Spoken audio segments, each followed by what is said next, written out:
امشب ز پشت ابرها بیرون نیامد ما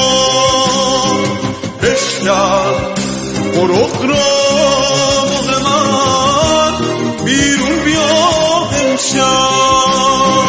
گشتم تمام کوچه ها را